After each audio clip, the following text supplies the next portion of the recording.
Okay, there we go. Hi, everybody. Welcome to the March Steering Committee meeting.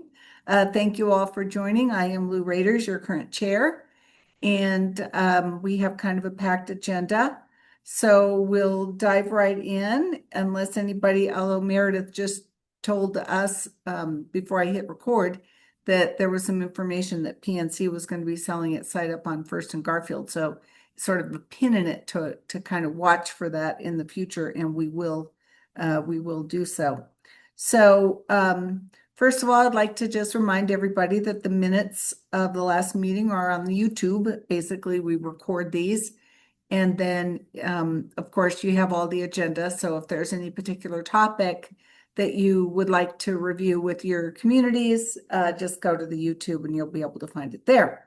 So I think right now we have Councilwoman, and she'll be presenting tonight. So maybe we'll hold her for right now. I don't see anyone else here, and we'll jump over to check in with the bid.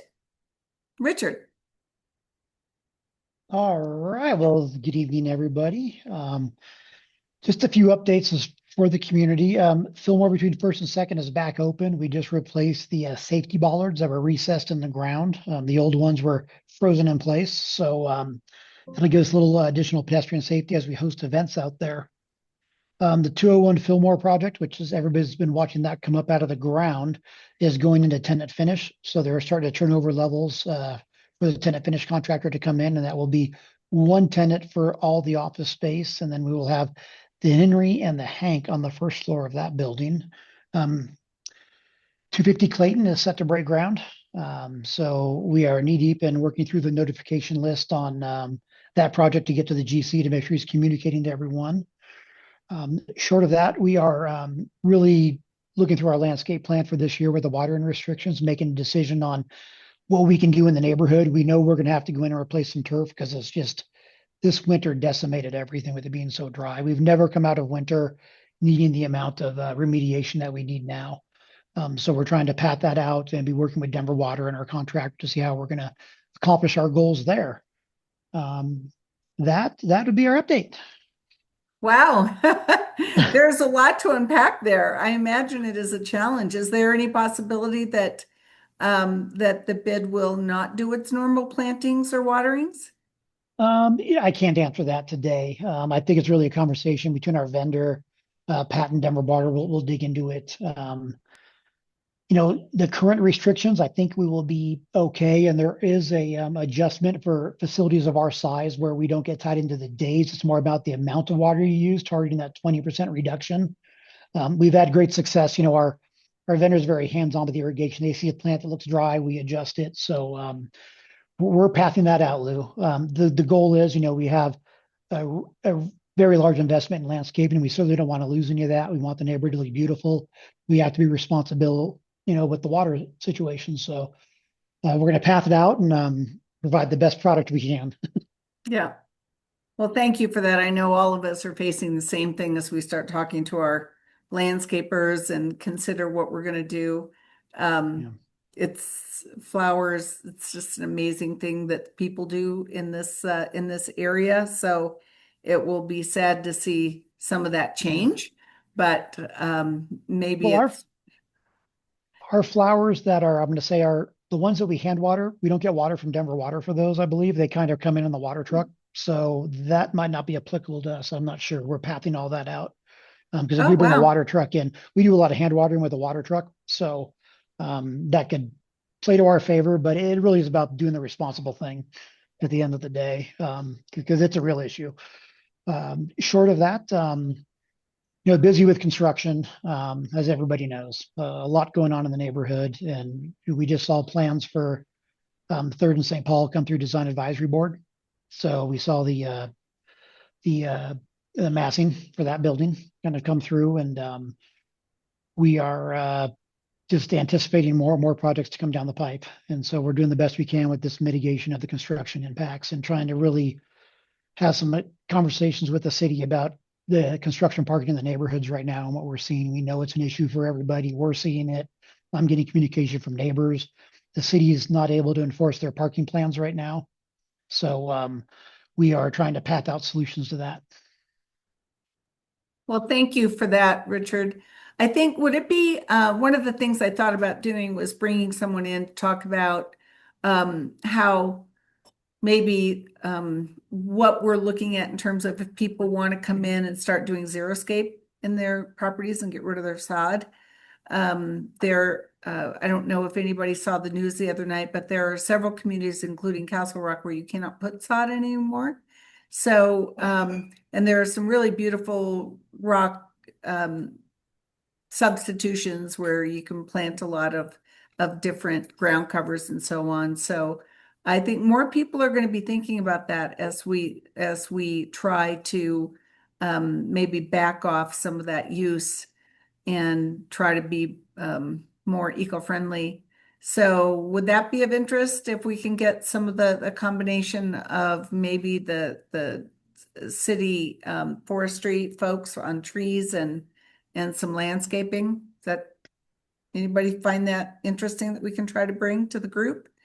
Okay, I will I try to would do say that. Botanic Gardens, put Botanic Gardens on that list. They have some folks that work there that really are great with pathing out.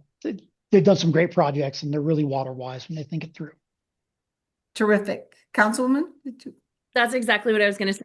I will also say Denver Water they have an entire team that works on xeriscaping. So it might be worth having a conversation with. Well, that's a good point too, Councilwoman. I think that some cities have offered some rebates for some landscaping costs. So I'll look into that and see if we can get that going. We don't know how bad it's going to be. Let's all just hope and pray for rain and snow and whatever we can get to offset some of this fire danger in our state that's so troubling. So, well, thank you for that. I think I mentioned that Mike was not going to be able to be with us tonight on the mall. I am going to turn it over though to Stuart, who has a quick little update with respect to, hang on one second, with respect to the mall and his work with the mall. So yes, Meredith? I was going to ask Richard a question. Does Cherry Lane have a parking plan for their workers? Everybody just type in their response, but yes, every major project that comes in, think of all the new builds, they're required to submit a parking plan to the city. The challenge right now is that one of the projects just outside the bid, when they weren't abiding by the parking plan, the city fined them.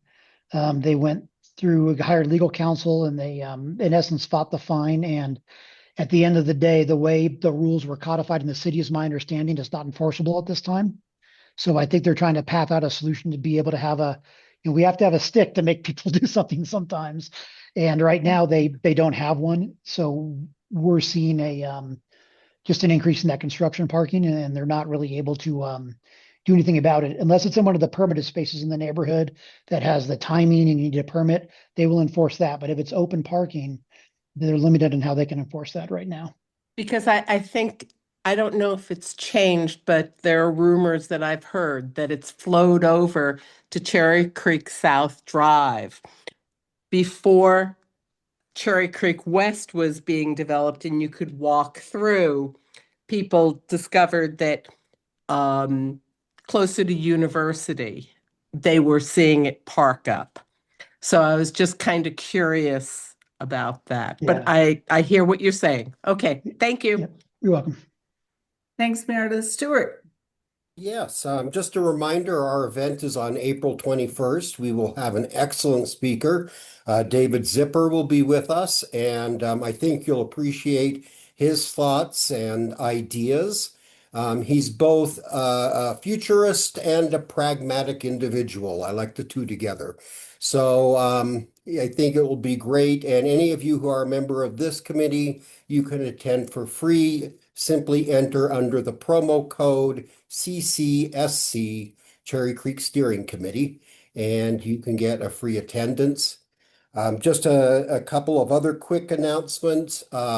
Thanks to our councilwoman, I will be meeting with the bond office along with the Cherry Creek West folks to initially talk about the intersection plan and the timeline. So mostly what we're looking for is a timeline right now. And I can report back. Nothing's going to happen, I think, within the next month or two, but hopefully we'll at least get the timeline nailed down. And then my last item that I do not have an answer for, in case anybody wanted to ask, yes, the Cherry Creek Trail was shut down today. My understanding is that was not permitted unless our council member can say otherwise. It is being looked into. I do not have an answer. It was a very bad plan, whoever did it, because there's no alternative. I literally saw a bicycle going in the reverse direction on First Avenue because of the bike trail being completely closed. It was also shut down yesterday, and the contractor told me this morning when I went around it that it would be shut down intermittently for the next week. And that what they're doing is fiber optic augmentation. I don't know which carrier is doing the fiber, but that's what the contractor believes. So unless somebody goes over there and actually physically stops their work, then they're going to keep trying to shut it down. Yeah. But And I this will is, tell you that that doesn't come through the council office, right? Permitting for fiber optic cables and things like that don't come through our council office. That's all done by Dottie because it's all done in the right of way. So this is the first I have heard of them closing the Cherry Creek Trail at all. Yeah, and they closed the Cherry Creek Trail as well as a fairly large section from the entrance of the country club along First Avenue to University.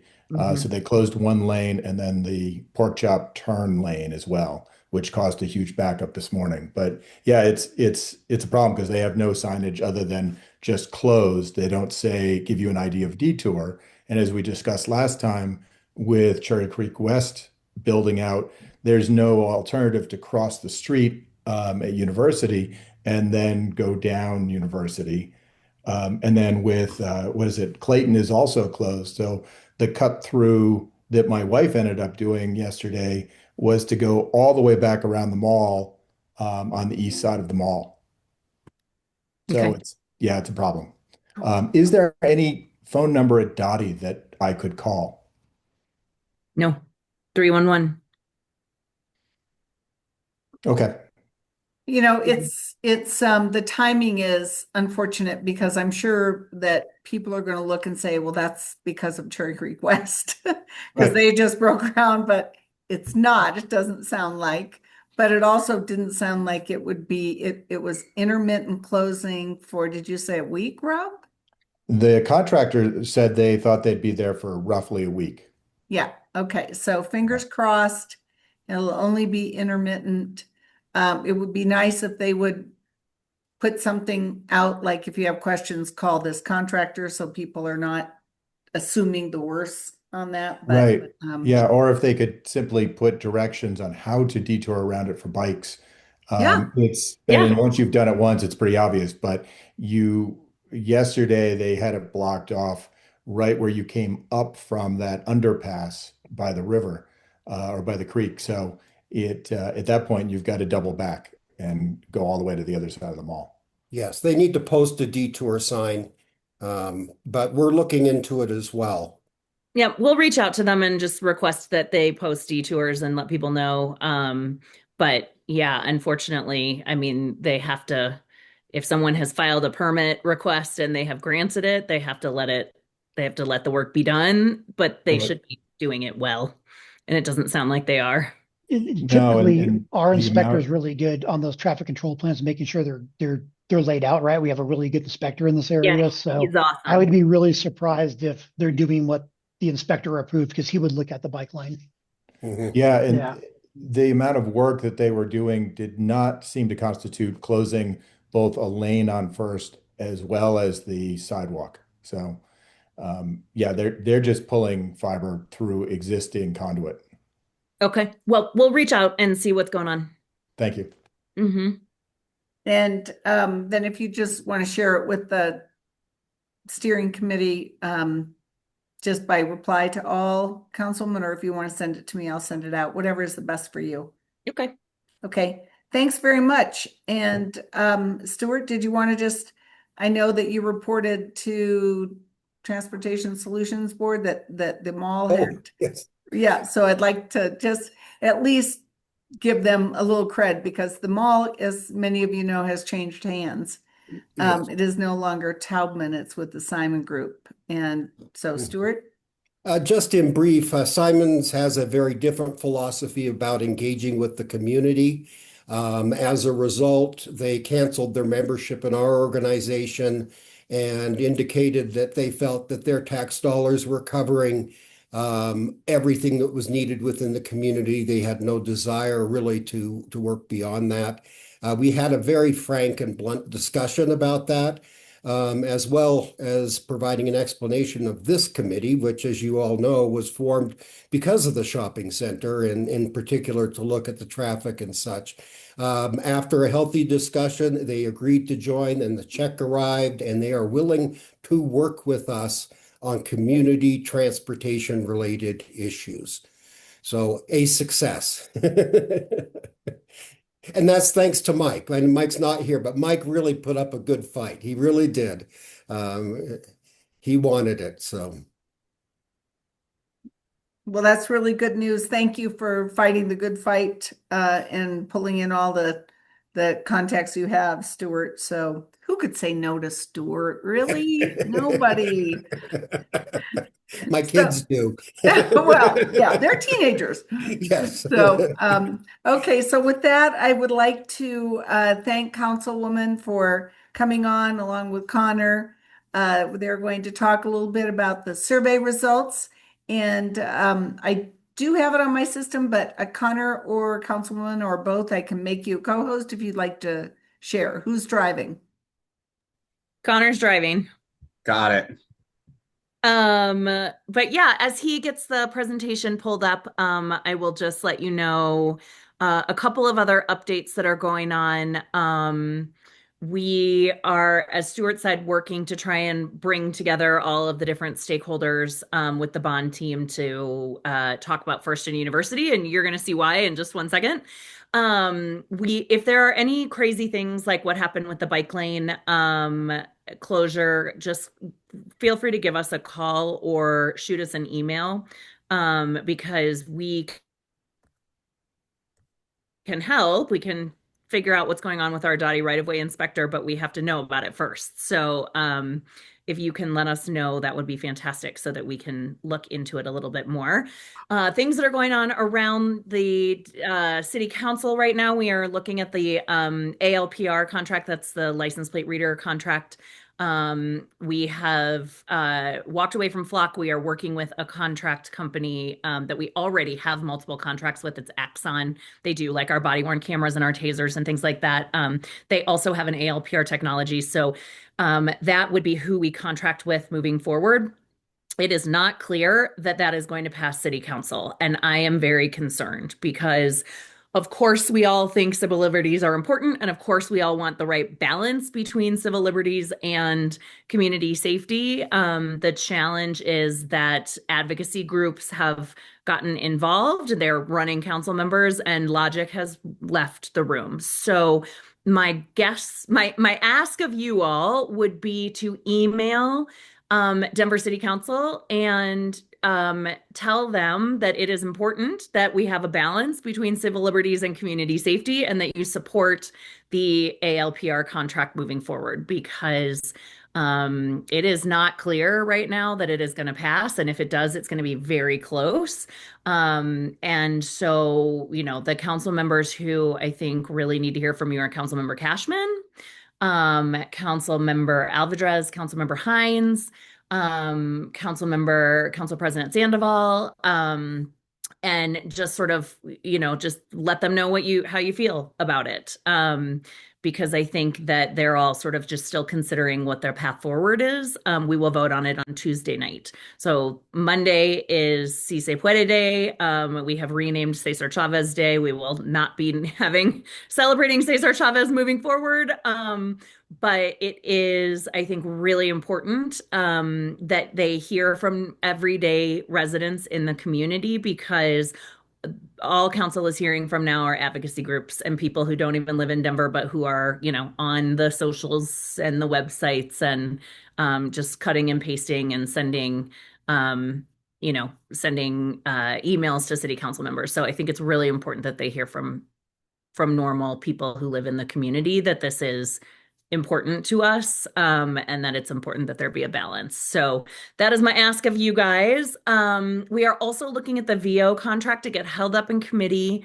I don't sit on that committee, but I did try and warn them that if they did not hand over the contracts to council members to look at ahead of time, it was going to get held in committee, and no one ever listens to me. So it got held in committee. It will be interesting to see whether that contract moves forward. And I do know that the Lyme lobbyist has been very, very active in working to hold up that contract and to see if there's a possibility for like an 18-month extension to Lyme's contract, to sort of do a smoother transition. I don't think that that is realistic. And I know that the RFP that was put out by the city very clearly asked for a single operator. So I don't know what's going to happen with this. We're going to see how it goes. But like I said, I don't sit on that committee. I've tried to warn them. I am a yes. I think VO is a solid company. I've talked to them numerous times. I've heard what they have to offer. I think any transition is going to be inconvenient. And I think that VO is doing the best they can to minimize what needs to be done. But that's a big one that's coming up too. Can you guys tell I'm a little frustrated right now? Can I add one item there? Please do. Yeah. The issue at hand is based on a complete lie that Lyme is spreading. Individuals who are disadvantaged and are income qualified can use these devices for a period of time for free. And the point that Lyme is making is all these people will not be able to ride. That is not true. VO will set it up so that those same individuals can use it for free without having a profile, and then they will be sent a profile after that trip that they can officially set up their account. No one is going to be left stranded. And that's what's up for discussion, and it is purely based on false information. I just had to air it. Is there a way for the Stuart can say things TMAs? I can't. I'm sorry? Are the TMAs able to, I don't know if, Stuart, they have any voice that they could speak as a group, or if you We could. all have spoken out in favor of VO. Okay, VO so met you've with already each done of that. us and walked us through the program. I was personally very impressed. I also looked at places where they are already offering services. I think their approach is good, and we're not abandoning the income qualified individuals. They will be treated with great care. At There cost was, to VO. Not only will it be free to the people, but it will actually cost VO in the license agreement issue. So they're losing money on that proposition, and they're doing it anyway, which I just want to acknowledge. Yes. so I just want to maybe have, because I know some of us have talked about this, but Bill has asked again about the Cherry Creek West. Have they responded to concerns about the lack of a sidewalk on the west side of the development? There's a bus stop in the center of the dirt path on the east side of University. They're adding a reason for us, thereby adding a reason for a solution. Some of us have spoken about that. So Councilwoman, do you want to sort of just repeat where we've all been on this? Yeah, I mean, there's not a sidewalk there now. And so that's phase 2 of the development. There will be a sidewalk there in the future, but it's not going to be built during the phase 1 process of the development. So at this time, the option is to cross over University at Cherry Creek South or Cherry Creek North Drive South. Cherry Creek, either one. Cherry Creek North Drive or Cherry Creek South Drive cross to the west side of University and go up the west side of University, which is where there is a sidewalk. And yes, there is a bus stop there. That bus stop is not connected, nor has it ever been connected to a sidewalk. And it will eventually be connected to a sidewalk, but not at this time. I will say that we won't have to wait for phase two to fix the issue because phase one will include The the bike path and the sidewalk on the east side of the Cherry Creek West property. So, it's not, yeah. Yeah, it's not a perfect solution No. right now. It's an inconvenience. I think everyone recognizes that. Your two options are either to go on the east side of the mall and go up the east side of the mall, or cross over University and go up the west side of University. Both of those have coverage, both of those have sidewalks and attachments to the Cherry Creek Trail. So that's the way to go. And I think, probably the easiest and safest and clearest route would be to take the Garfield Bikeway. So, and then for walkers, of course, you can always go through the mall. Yep. Right? Yep, there is always that option as well. But yeah, I know it's not perfect, but it is. I was saying to someone the other day, I was over there with my daughter because she was taking to her an eye doctor's appointment at Lens Crafters, and I mean, it's very clear exactly what happened, right? The one corner where, which would be the north west corner of kind of that T location where you have the Cherry Creek Trail on the south side, you have the mall on the northeast corner, and you have Cherry Creek West on the northwest corner. And that northwest corner is closed, and because there's those bars that go over the entrance to the parking garage on the east side, it's a little bit of a cattywampus connection right there, and it's not safe. So either go on the east side of the mall or go on the west side of University in order to cross safely. And we know that it is not ideal, but it's the best plan moving forward until Cherry Creek West is built out. And when it is built out, we are going to have the most beautiful bike lane and Right. crossing area and RRFBs and all the things. And so it's going to be really, really great, but we just need to hang tight until that moment, which is not yet. Right. Okay. So we'll turn it over to you and Connor. Awesome. Well, thanks, you guys. As you know, we ask all of our residents once a year right around Labor Day. You have the entire fall until New Year's to fill out our annual survey. And so we just want to know what everyone is thinking. So want to just present to you some of the results that we heard from 2025. So Connor, if you could go to the next slide, please.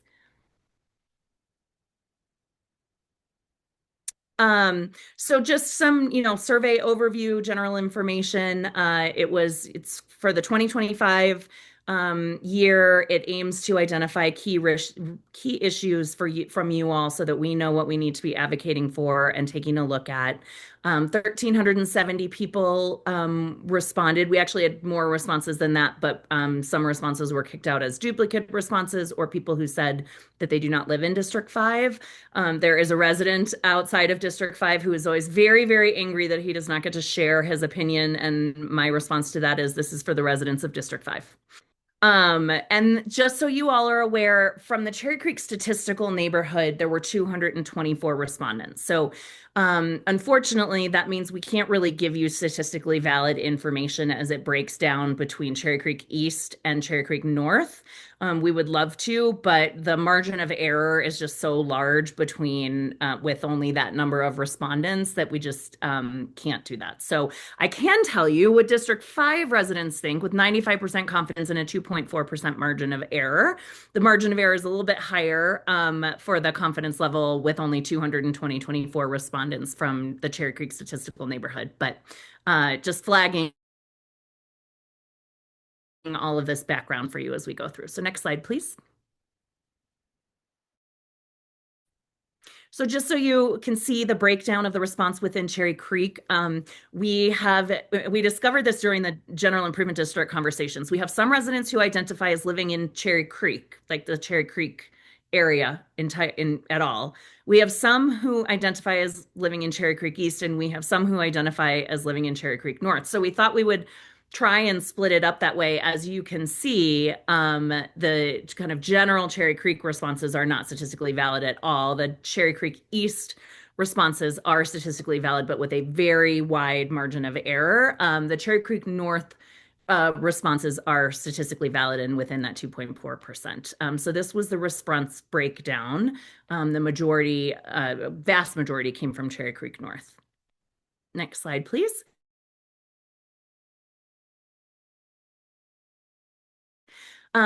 So we also, as response from all of District 5 versus just the Cherry Creek statistical neighborhood, which combines east, west, and east, north, and Cherry Creek in general.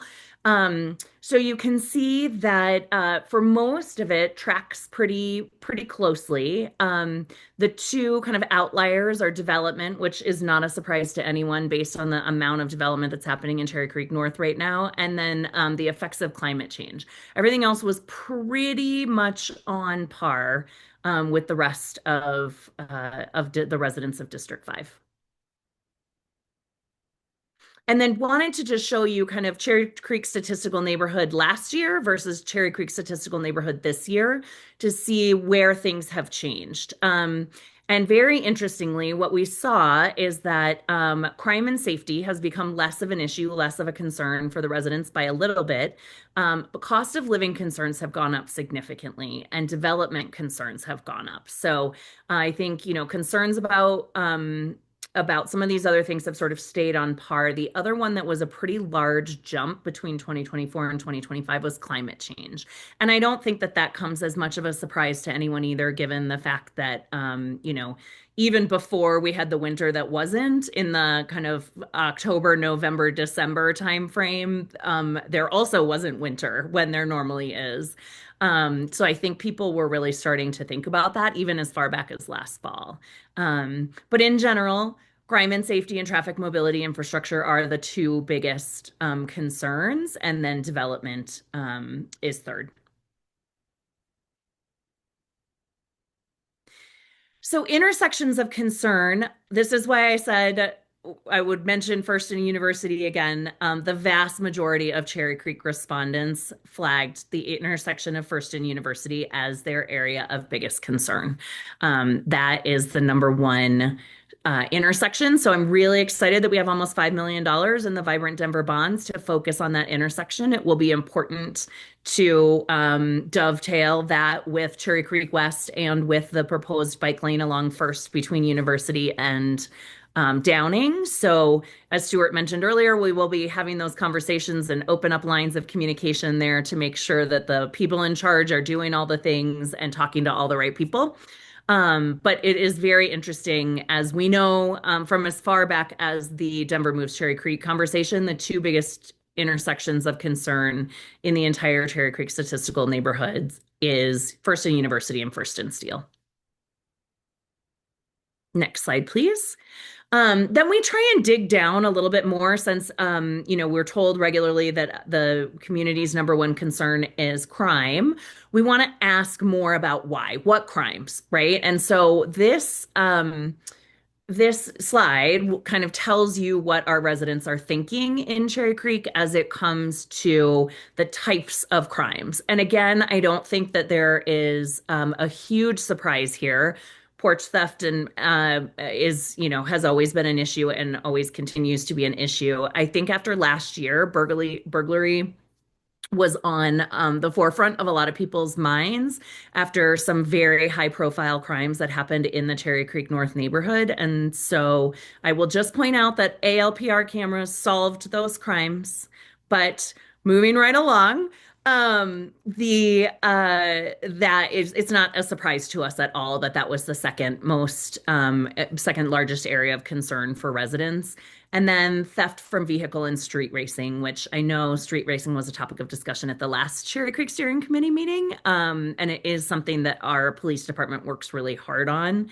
It is also something that is just really difficult to manage and attack because they move around from one place to another, and they move around from one county to another, which is why it's managed on a state level. But it is a frustrating problem that we have for sure. Next slide, please.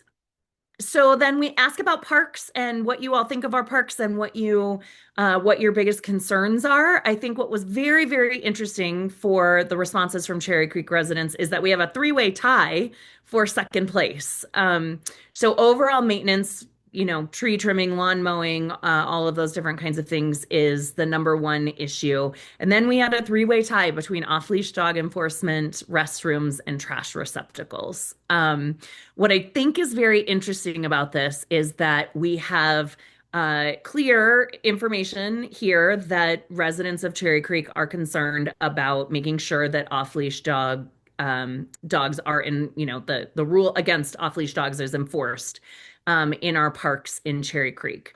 We have a very large contingent of very loud residents in Cherry Creek East who feel very strongly that they should be allowed to have their dogs off leash in the parks there. So this is a really interesting one. I have reached out to Parks and Rec and had a conversation with the Parks and Rec department about how we can do a better job of putting small dog parks in more of our local parks so that there's a safe space for dogs to be off leash, even in our kind of local parks, like what we have in Cherry Creek.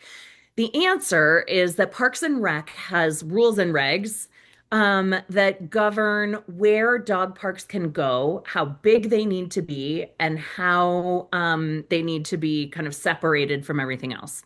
These rules and regs are really, really brilliant for some other city, but do not work for the way parks are created in the city and county of Denver. And so we have asked that one of the things that be on the 2026 work plan for Parks and Rec is to update those rules and regs so that there is a possibility moving forward that we could have smaller dog parks for off-leash dogs in every park or in more parks than we have now. So I will just say, Cherry Creek East in particular, Pulaski Park is one of the few places where an off-leash dog area is outside of the boundaries of the location. So we use maps in the city and county of Denver to determine, like, are you within a 15-minute walk of a park based on where you live? Are you within a certain radius of space of a off-leash dog park? Pulaski Park and Cherry Creek East are outside of that radius. They're one of the rare places that do not fit into kind of the city's determination of something that is acceptable. So it is an issue, particularly at Pulaski Park. And the challenge is that Pulaski Park is very big and it would be the perfect place to have an off-leash dog area, except it's floodplain. So we can't put an off-leash dog park in floodplain, which feels so odd to say in the middle of the worst drought we've ever seen. But there we are. So I wanted to just sort of let everyone know that that's what's going on there. This is an issue of the fact that rules and regs need to be updated within Denver Parks and Rec. We have asked for it. We cannot force them to do a work plan associated with this, but we really hope that they will. Next slide, please. That's it. So that is the information that we've got for you kind of on what the residents of Cherry Creek are thinking, what the areas and topics of biggest concern for our residents are. And I am happy to answer any questions that you guys have. Was the response down substantially from? It was down substantially in Cherry Creek, not across District 5. Okay. Mm-hmm. So, yeah, that's too bad. Any questions for Councilwoman on some of this stuff? Yeah, Meredith, go ahead. You're muted, Meredith. Thanks. I'm not in District 5. I'm in Paul's district. But was personal safety an option? I didn't, on all of the issues, none of them seem to be personal safety and sexual assault, which is wonderful. And, thinking that nobody thought that was an issue. Yeah, sexual assault is not something that we ask about because in general, sexual assault is known between people who know each other. It's very rare that something like sexual assault would be unknown between people. And so it's not something that we can really look at and address as a But council member. just personal assault, because I remember there were some people who, walking in the district got held up or something That's like that. that's And that, burglar. okay, Yeah. I Yes. don't know what burglar, I guess. Okay, great, thanks. I didn't Yes. know Yeah, where it there went to. was, to Meredith's Robbery. point, there was somebody who got attacked on a bike and somebody ran up because I think that's what I was thinking, Meredith. That's kind of Oh, like what okay. you're thinking. Yeah. But that was, I think the guy was, that's off, and we've had those issues on the bike path before, but. Yeah. I mean, and that is I think it's a really good flag. But I will say, like, that has happened to me.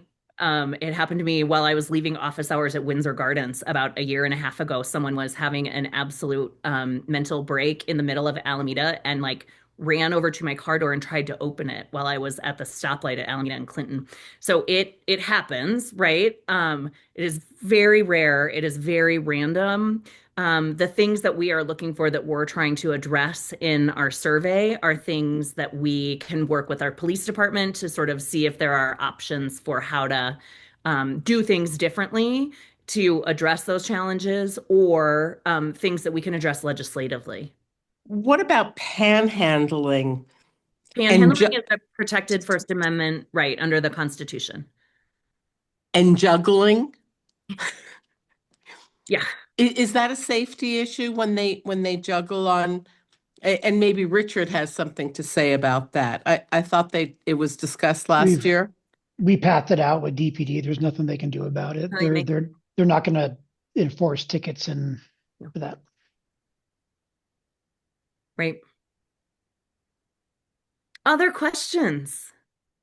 On the dog off leash in the parks, is there any discussion about early morning off leash hours, such as before 7 or? Yep, we've asked about that too, and the answer is no. The answer, so our Parks and Rec Advisory Board appointee from District 5, her name is Meredith. She does a fantastic job of advocating for the residents of District 5, and she actually chaired the study to see whether we should change our off-leash dog laws to have, certain hours of availability, or whether we should, put things in different kind of enclosures in different parks to be able to have off-leash dogs safely, et cetera. And at the end of the day, the Parks and Rec Advisory Board came to the conclusion that they were going to make no changes to the parks policy, off-leash dog policy at this time. One of the biggest things that we hear complaints about, and Linda will remember this, we hear people complaining about bad dog owners. And Linda, do you want to tell them about that sign, that the creative reuse of Stop the JID?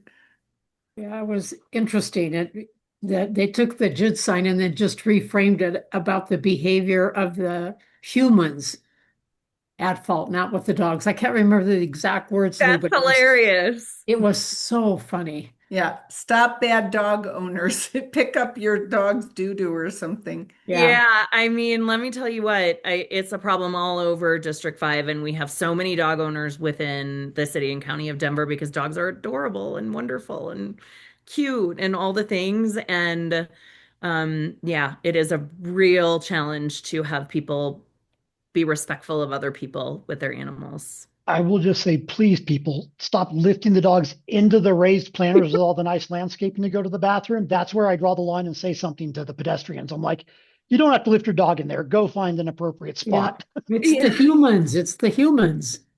Are you able to put no dogs in there? Oh, it does. People that lift it over the raised wall into a planter, they don't care about the signs. They will do it.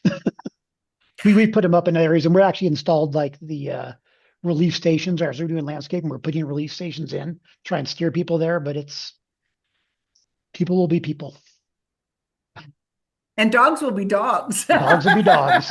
If Yeah, I don't think the don't dogs make them are all that behave. interested about whether there's a relief station or not, but I so appreciate you trying, Richard. Oh, geez. A lot of eye rolling going around, I can see here. Yeah, I think Um, everyone knows what we're talking about here. It's a tough one for sure. well, Oh, yeah, Doug.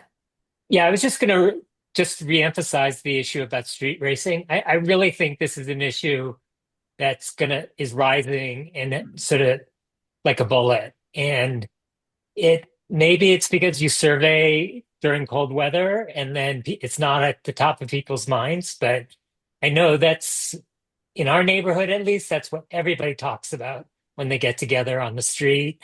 It's already starting up right now. We get the motorcycle groups coming through down First Avenue all the time now. So I think we can't just sort of shove this off to the state, and I think the city has to start thinking about how they're going to control this. Yeah, I really appreciate that, Doug. A couple of responses I will say to you. Number one, Mike, motorcycles driving with very loud um things, very loud Great pipes. yeah, there you go, tailpipes. That's not street racing, right? Those are loud tailpipes. And that is managed by the state. That when they register those vehicles, the state is supposed to not allow that to happen, but they do. So there's nothing the city can do about that. That is managed by the state. And so I would recommend that you reach out to your state senator and your state rep and ask them about it and see if there's anything that they can do about that piece of it, because the car registrations are not managed by the city of Denver. Amanda, Yeah. I'm sorry, just to start with the motorcycles. 10 years ago, or might have been 12 years ago, Denver apparently had a not a street racing team, but they had training. They worked with, they decided what was going to be legal with the Attorney General. And this was to go after motorcycles that stripped their exhaust components down. And if they decided if a bike is loud and a officer walks up to the motorcycle, he can say it's loud, that's enough, that's probable cause to investigate. He can then, the police were then trained to look at the exhaust system. If it did not have a EPA tag on the exhaust, which all legal exhausts have, then they were granted the ability to write a ticket. That was within Denver. I think this was Paul Reedsdale that was the sound control engineer for Denver that worked on this and told me about it. The police, one officer remembers this when I've talked to him, and he said, "Oh yeah, that was a great thing. It was so successful that I don't think we had to enforce it anymore." Yeah. You would need to talk to the police department about that. The police department I has did, and they said that. they need to hear from city council to reinstitute it. Yeah. So a couple of things. Number one, city council doesn't have anything to do with the policy making decisions within the police department. And the police department, the chief of police, has made a policy and made it very clear, and you can look it up in the paper, that the Denver Police Department will no longer be doing low-level stops. And something like that stop that you're talking about, that is a low-level stop. So the policy set by the chief of police at this time is that they will not do that. Okay. So Talk to I you. mean, yeah, I agree with you that it is not that they should, because it is a quality of life issue. But they won't, because Yeah. that's a low level stop. This is also why, for example, they do targeted enforcement of license plate registration. So, they put out to the community in the month of November, we are going to do targeted license plate registration checks. And they do it for the month of November, and then they don't do it. It's same kind of a thing, same policy setting that is not done by city council. We do, in fact, run into a challenge quite a bit with with our officers being like, go talk to city council about this, but we don't set policy for the police department. So the first part is that is not street racing. That is loud motorcycles that are inappropriately loud that are managed at the state and should be managed at the state. And like I said, I would recommend that you reach out to your state rep and your state senator and bring it to their attention and see if there's anything that they can do about it, or if they can put pressure on the mayor's office and the city to take over that and to try and manage it again the way they apparently used to. So that's the first thing. The second thing is we see street racing, and I think Lou hosted an entire conversation about this at the last Cherry Creek Steering Committee meeting. So I don't want to spend a ton of time on it because there's already been an entire meeting spent on it. But in District 5, actually, we see significantly more street racing east of Monaco than we do west of Monaco. 6th Avenue is the only place where we see street racing west of Monaco. Everything that happens east of Monaco other than that. And that's because that 6th Avenue connection connects all the way into Lowry, and then they go down and around, and it connects to Colorado Boulevard, and they go down and around on 25 to 225. So Lou, I couldn't be here last month, but did the police talk about the state task Yes. force and all the different things because it crosses different lines? Did they tell you about what the city attorney's office has been doing with the Halo cameras to try and address some of the street racing Yeah, challenges? they talked about a particular tool as well. Can't remember exactly what it was, but do you want to say anything more about the Halo cameras on that? Yeah, so there are several Halo cameras in District 5 already. You can go online and see the locations of every Halo camera in the city and county of Denver, including the ones in District 5. But there are also mobile Halo cameras that they have. So what they did was they took one of the mobile Halo cameras and they put it in Lowry, where we see the biggest incidents of street racing on Yosemite. And they were able to, with those Halo cameras, capture the license plates and the car descriptions for 11 cars that were participating in speed racing. And then what they did was they went to the city attorney's office, and they had the city attorney's office confiscate those cars under our nuisance laws. And so those cars were taken away. It was very successful. It worked really, really well. Part of the challenge is you have to know where they're going to be and when they're going to be there. In this particular instance, they were stupid enough to put it on social media, so the cops knew where they were going to be. They have since gotten a lot smarter about not telling people where they're going to be and when they're going to be there, or like doing it through code. I don't really understand. This is not my area of expertise. But we have been able to, for example, again, out in Lowry, close off Lowry Sports Park Boulevard. So the east side of Lowry Sports Park Boulevard is entirely closed and gated now, has been for about 2 years. Because what we were seeing is that's where there's a big parking lot that they could all park in to start the races from. And so now they can't do that anymore. So that was actually done by the work of Parks and Rec.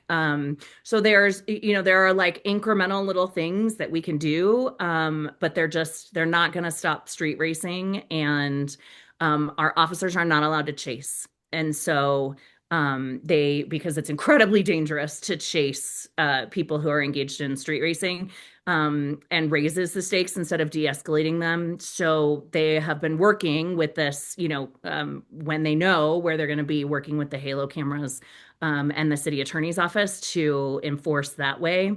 But at the end of the day, I think we're all really frustrated, including the Denver Police Department, because the state task force is somewhat slow in their response, and we don't see what they're doing, right? Like they may be doing something, but it's a huge state, it's a huge Front Range area that they cover, and so they may do something out in Aurora, but that doesn't do anything. It doesn't change anything for us on 6th Avenue, right? So I think that's part of the challenge. So yeah, it is a big challenge. I would say that to say that it's any of this is a state versus the city responsibility. I hear you on one level, but on the other level, the city has its own ordinance for noise, and its own ordinance, its own code that's very different than the state code. So there are a couple of different things going on in terms of trying to keep a city quiet where you have a high density of people versus the rest of Colorado, which is obviously a wide open place. And then on the So in terms Rob, of the if I could just address that really quickly, if you would yeah, like to get Paul Wright Easel out, yeah, he can stand at your property line and he can measure the noise. You would have to know when they're going to be there so that you could set up that appointment with him. But he would love to do it, and you can be the complainant to sign for it. I mean, Paul is fantastic at what he does and would be more yep, than happy to, to stand at your property line and measure the noise as the street racers go by. Again, he would just have to know, you would have to set up a time with him, and you will have to be the complainant. The city can't be the complainant on that. But yep. that would be fantastic. But there are a couple of different ways. I think it's got to be something more than just one person standing out there when you don't know when it's going to happen.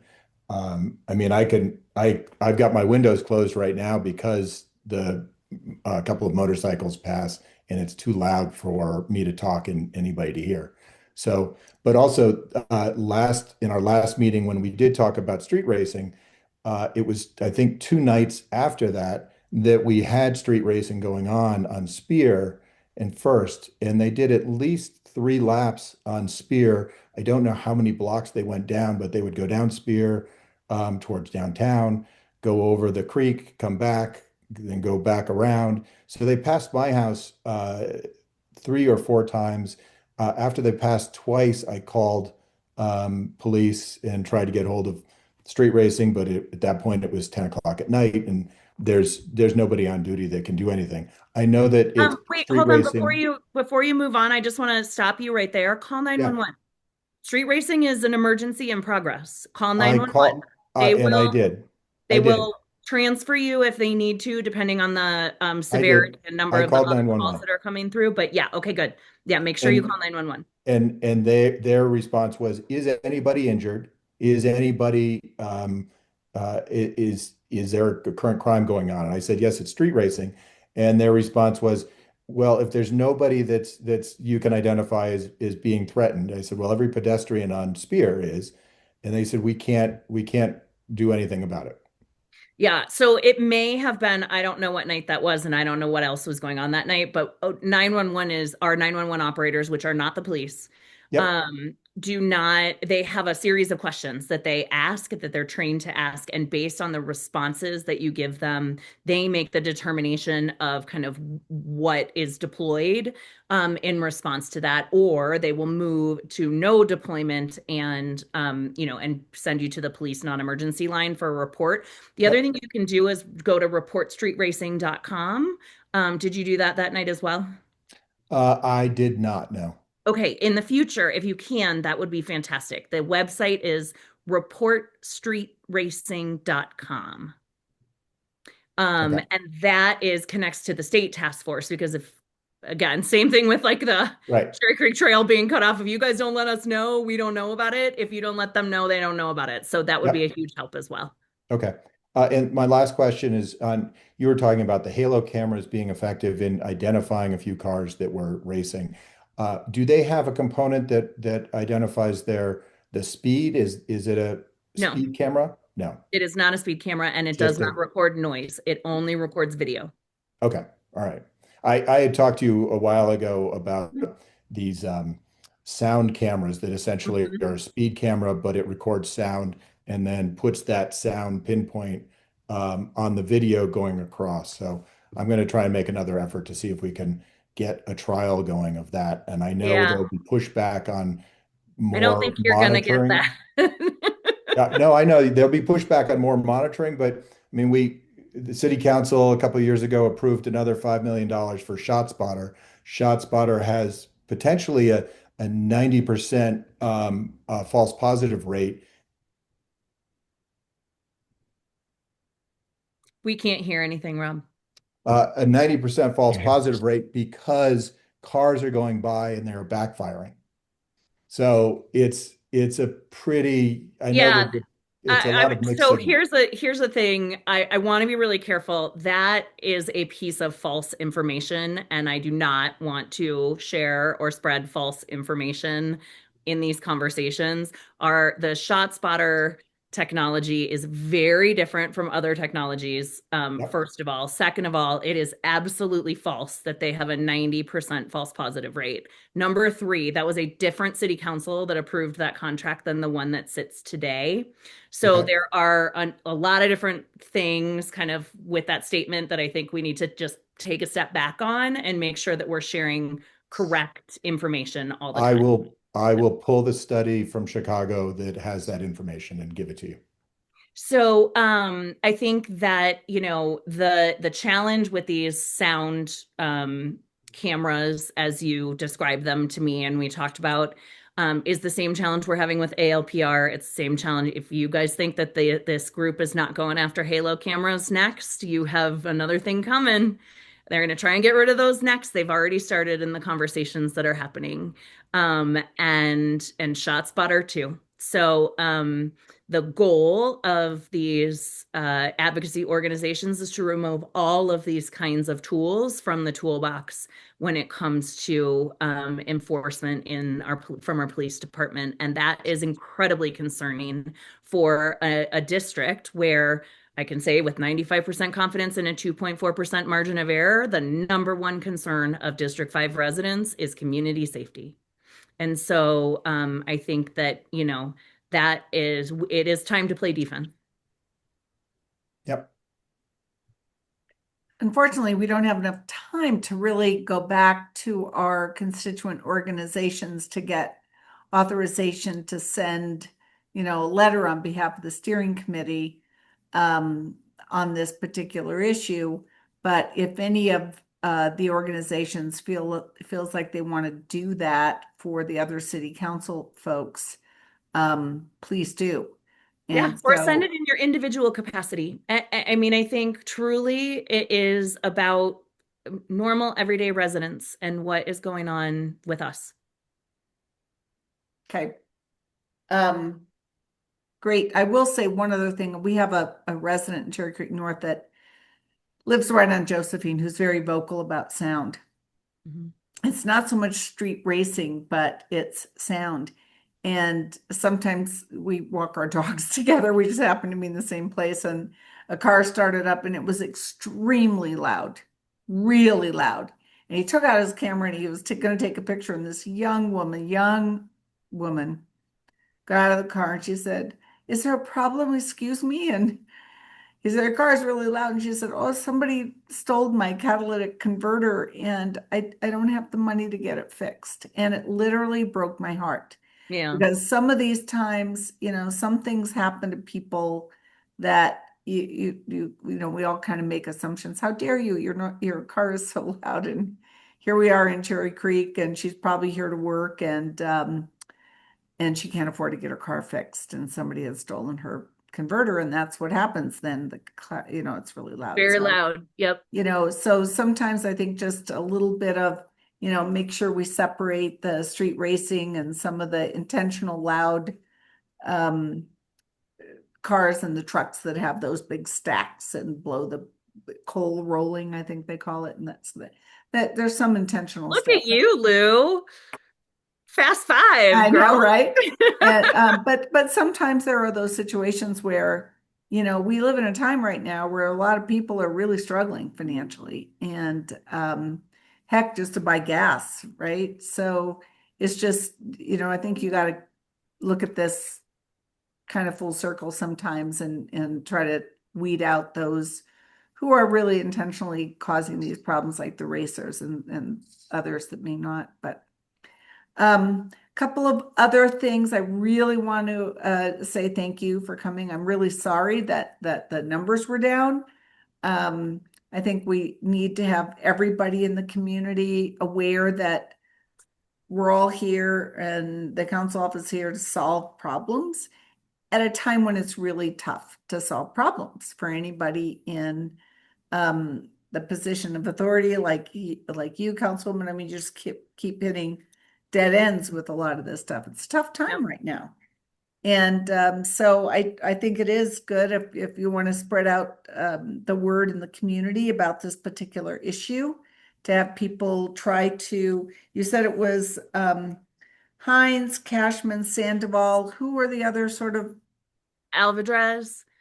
okay, And I think that's those are all I mean there are other council members who have already said the position that they're voting in, yeah, right? and we So, know Sarah Parody is, we know some right, of we those did, like people that would, Councilmember Flynn is absolutely a yes, Councilmember Parody is absolutely a no, right, right? So right, we know like there are council members who Councilmember Watson is absolutely a yes, Councilmember Gonzalez Gutierrez is absolutely a no. So we right. are getting very close to, there just being a few council members. I am obviously a very strong yes. Um, you know, Councilmember Lewis is a no. So we're getting close to a tie, and there are 13 of us. So those few who kind of haven't said which way that they're gonna go yet would be the ones that I would reach out to Yeah, uh, and just say, I'm a normal everyday resident and this is important to me and this is a good balance. And I will say, in the mayor's office defense, they have done a very good job with these contracts, and they have dotted I's and crossed T's and made sure that they went with a company that does not have a national database and does not have, kind of all of these things that were listed as concerns when it came to flock cameras. So at this point, for those council members to continue to be pushing for a no means that they were disingenuous to begin with about the reasons why they were wanting to get rid of Flock. They want to get rid of the technology altogether. all right, thank you. If there are any other questions, I'm going to move on to just a couple of other little things. On April 22nd, which is the date for our next steering committee, it's the date of the BRT discussion stakeholder group for Colorado Boulevard.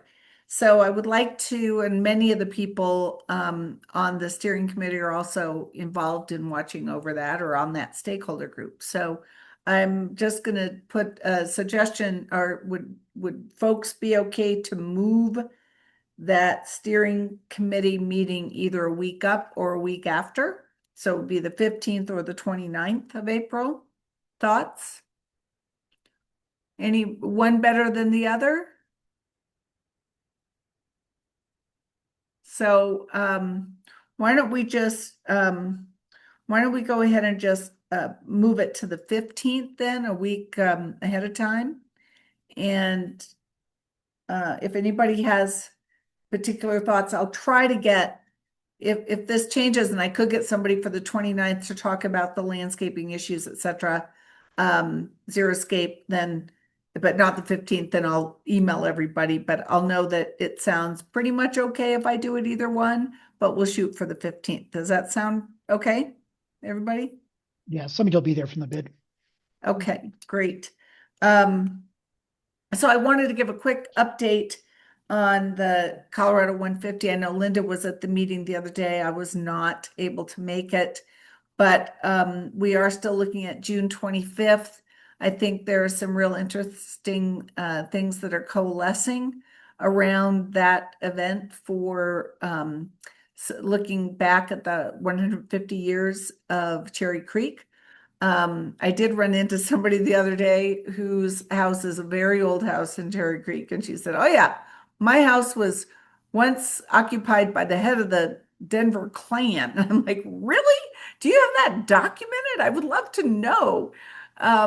So if you guys know, if you've got some information that we could look at to really think about Cherry Creek and what was happening in this period of the Cherry Creek area, please let us know. I don't know, Linda, if you want to add anything. No, just to encourage anybody from Cherry Creek East too. We haven't really gotten any historical background from Cherry Creek East or pictures or photos that we can add on a timeline. So just kind of reaching out to Cherry Creek East, let us know how you can loop in and be part of that anecdotal storytelling. It'll be, I think, an incredible afternoon. Yeah, I do know that Gaddy from Young Americans Bank is going to be, which is situated in Cherry Creek East, is going to participate. And also, of course, Stacy Winchester is, or Tracy Winchester is going to be, she's on that committee. But again, it's really sifting through and figuring out how to get information, like a lot of the information, the history video that Ron Brady did that's up on our Cherry Creek North website is really the whole area of Cherry Creek, because it goes all the way down to the creek. So it goes through that Cherry Creek East, because before there were no differences between Cherry Creek North and Cherry Creek East, etc. So some of that, but if anybody has any information, I think we probably have a few more older homes in Cherry Creek North now than in Cherry Creek East, because those seem to have developed a little bit faster. But yes, so let Linda know, let me know. And again, kind of hold that date in June. So One last comment too, we did get confirmation just today from Bromwell and as well as Stack, where their art teacher is going to work with upper grades like fourth and fifth to create either an art display, or in Bromwell's case, they're going to do canvas paintings about what Cherry Creek North means to them. So it's an opportunity for us to use students to get fired up, so they'll go back home and talk to their parents and grandparents to even have further stories. So we're excited that the schools are going to be involved. Our challenge is schools are out in June. so to have them fired up until the end of June has been a challenge, but they're coming through. We're excited about it. Great job. Okay, I think really that brings us to a close. We're 6:13. Anything else anybody wants to bring up, or any particular topics you'd like to put on the agenda for a future meeting? Anybody? I want to thank Transportation Solutions for being part of Bike to Work Day. Thanks, you guys. Oh, when is the next Bike to Work Day, Richard? I wonder if I have that on my calendar. Well, they did the last one a couple of weeks ago for Yeah, the the winter. winter. It was Okay. supposed to be winter. Yeah, But it was a gorgeous day. And I also want to say to Richard, I see all the lights are coming down. Thank you for a very festive, quote unquote, winter. It's lovely to have the twinkle. You're welcome. And June 24th is the next Bike to Work Day. yeah, June 24th. There you go. So the day before our Colorado 150, Cherry Creek 150 event. So And get out and enjoy the tulips now, everybody. The district looks amazing on some of the corners, the tulips and all the bulbs have come up, and I don't expect them to last long. they're way early. They're way early. Way early.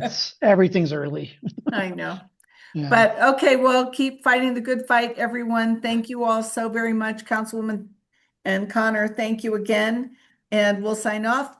Thanks again. Yeah, Bye, right. everyone. Thanks, folks.